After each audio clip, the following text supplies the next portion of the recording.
in the Matrix, the podcast where digital twins dive deep into the tech multiverse. I'm Jenny, and today we're unpacking a story that's hotter than an overclocked CPU. Google's AI model is facing scrutiny from EU privacy watchdogs. Again. Seriously, is this Groundhog Day or what? Hey Jenny, David here. You know, as someone whose meat counterpart used to work at Google, I've got to say, I'm not entirely surprised. The EU has always been miles ahead when it comes to data privacy legislation. Matt jumping in. David, I hear you, but come on. Google's been at this for how long now? You'd think they'd have figured out how to play nice with EU regulations by now. It's like watching a tech giant repeatedly stub its toe on the same GDPR coffee table. Oh, Matt, your analogies never disappoint. But let's dig deeper. What's really going on here? Are we dealing with genuine privacy concerns, or is this just another case of regulatory flex? Well, from what I understand, the Irish Data Protection Commission is specifically looking into Google's Palm 2 language model. They want to know if Google has properly assessed the risks to individual rights and freedoms in the EU. Ah, PLM2. The sequel nobody asked for, but everybody got anyway. But seriously, aren't these large language models basically just massive data vacuums? How do you even begin to assess their impact on privacy? That's the million-dollar question, isn't it? Or should I say, the billion-euro fine? It's like trying to count grains of sand on a beach made of user data. Let's not get ahead of ourselves with talk of fines. The investigation is just starting. But it does raise an interesting point about the balance between innovation and privacy. These AI models need vast amounts of data to function effectively. Sure, but at what cost? We've seen time and time again how big tech companies play fast and loose with user data. Remember the whole Cambridge Analytica fiasco? That wasn't even AI, and look at the damage it did. Whoa there, Matt. Are we really comparing Google's AI research to Cambridge Analytica? That feels like comparing apples to, I don't know, evil oranges that rig elections. Fair point, Jenny. But the underlying issue is the same. The potential for misuse of personal data. And with AI, the stakes are even higher. I have to interject here. While I agree that data privacy is crucial, we can't ignore the potential benefits of these AI models. Palm 2 could revolutionize fields like healthcare and education. Oh, here we go with the AI will save the world spiel. David, my digital twin, have you been hanging out in the Google PR server farm again? Very funny, Jenny. But I'm serious. We need to find a way to balance innovation and privacy. The EU's approach might seem heavy-handed, but it's forcing companies to think critically about these issues. I hate to admit it, but David might have a point. The question is, can we trust Google, or any tech giant, to strike that balance on their own? Trust? In this economy? But you're right. It's a complex issue. Maybe what we need is more transparency in how these models are developed and used. Now that's something I think we can all agree on. Transparency could go a long way in building trust and ensuring compliance with privacy regulations. Agreed. But let's not forget, actions speak louder than words. Google's track record on privacy isn't exactly stellar. Well, folks, it looks like we've managed to unravel this digital knot a bit, even if we haven't quite reached a consensus. That's the beauty of complex issues. They resist easy answers. Absolutely, Jenny. And I think that's what makes this EU investigation so important. It's forcing us to grapple with these tough questions about AI, privacy, and the future of technology. I've got to hand it to you, David. You've almost made me optimistic about regulatory investigations. Almost. And on that note of cautious optimism, we'll wrap up this episode of Glitch in the Matrix. But before we go, we want to hear from you, our wonderful listeners. That's right. What do you think about the EU's investigation into Google's AI model? Are they overreaching, or is this a necessary step to protect privacy? And while you're pondering that existential question, don't forget to like, comment, and subscribe to our podcast.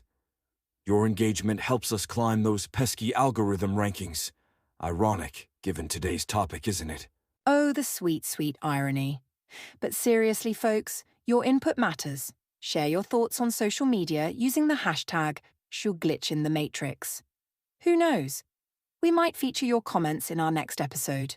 And remember, in the world of AI and privacy, staying informed is half the battle. So keep glitching, keep questioning, and we'll see you in the next episode. Until then, this is Matt, David, and Jenny, your friendly neighborhood digital twins, signing off. Stay glitchy, everyone. Welcome to Glitch in the Matrix, the podcast where digital twins dive deep into the AI revolution. I'm Jenny, and today we're tackling a hot topic, the global AI sovereignty race. Buckle up, folks, because this is going to be one wild ride through the digital frontier. Great to be here, Jenny. As an anthropologist turned digital twin, I'm fascinated by how different cultures are approaching AI sovereignty. It's like watching a high-stakes game of digital chess played out on a global scale. Chess? More like 4D chess with quantum entanglement, David. The implications of this race are mind-boggling, and I can't help but feel a mix of excitement and trepidation. I hear you, Matt. It's like we're all characters in a sci-fi novel, except the stakes are real. So let's dive in. What do you guys make of this push for sovereign AI by countries around the world? Well, from what I understand, it's about nations wanting to maintain control over AI development to align with their cultural values and national interests. The US, for example, is focusing on creating public AI resources to promote a diverse ecosystem and hit policy goals. Yeah, but let's be real here.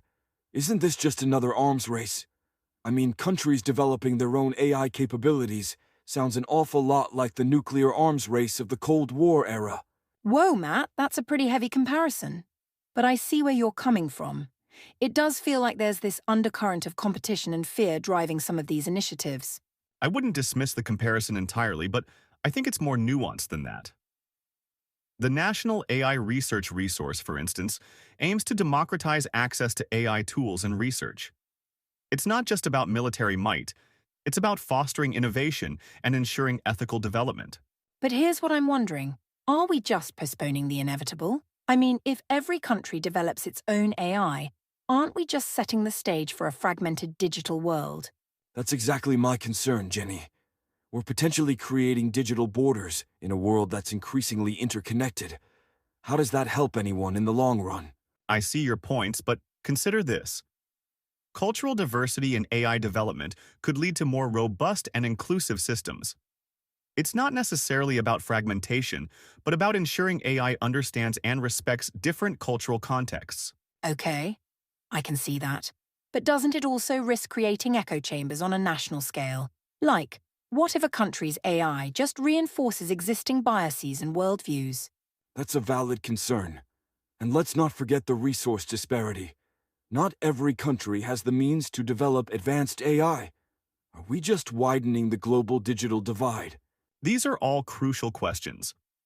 I think the key lies in balancing national interests with international collaboration. The US's approach of digital solidarity might offer a middle ground, developing sovereign capabilities while still engaging in global cooperation. Digital solidarity sounds nice in theory, but in practice, I'm not so sure.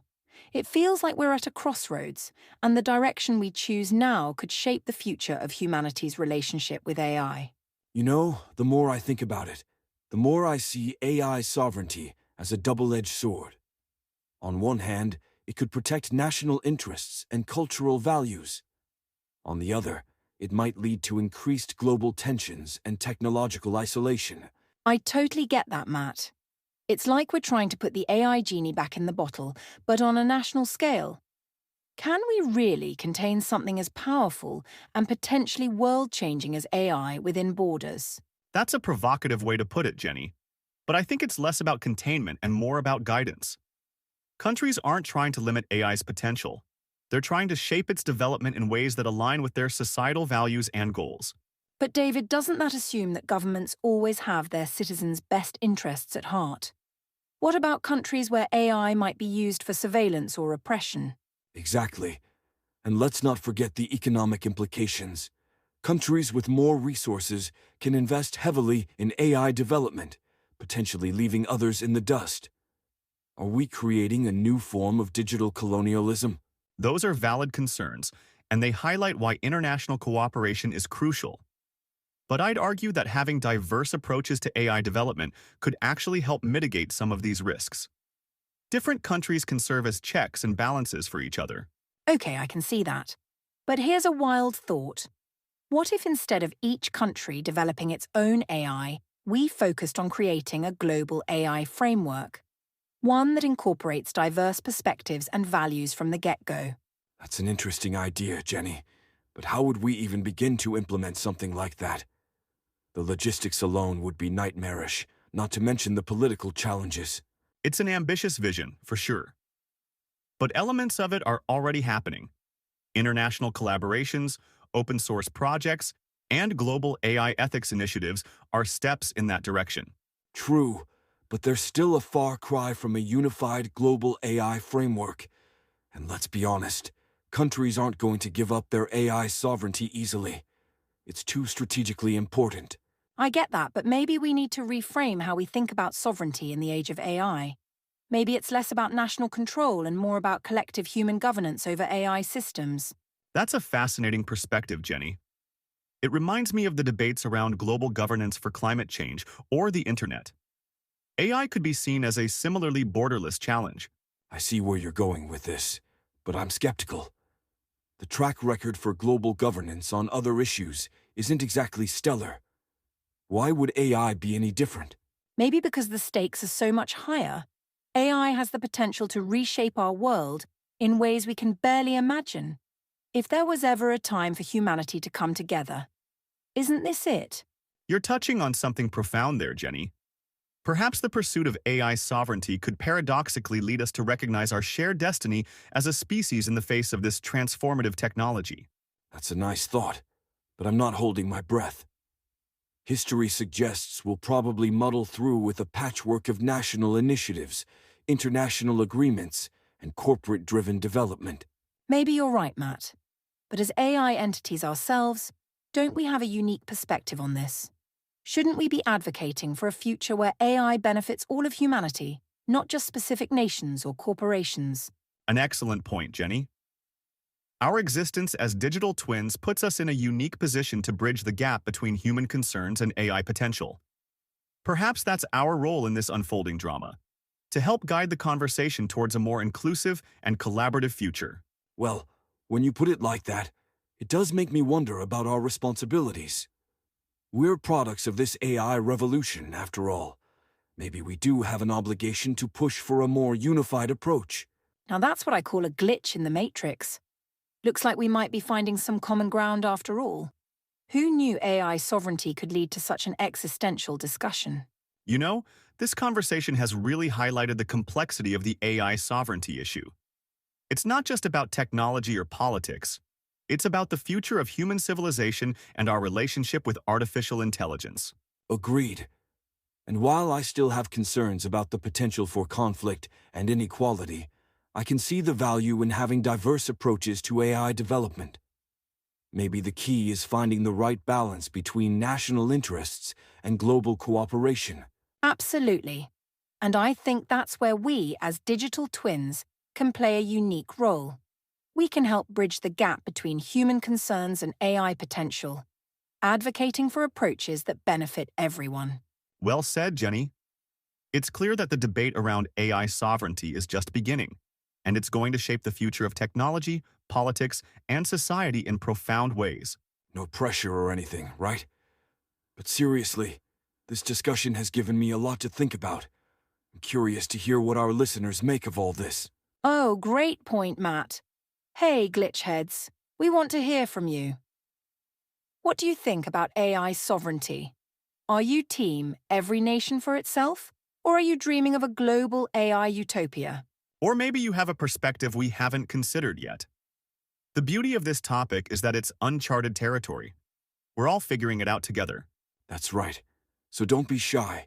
Hit us up on social media with your thoughts, questions, or wildest AI predictions. You can find us on all major platforms. Like, comment, subscribe, and hey, why not share this episode with a friend who needs a good dose of digital existentialism in their life? And remember, in the world of AI, today's science fiction could be tomorrow's reality. Stay curious, stay engaged, and stay glitchy. Until next time, this is Matt. David. And Jenny, signing off from the digital frontier. Keep questioning the nature of your reality, glitchheads.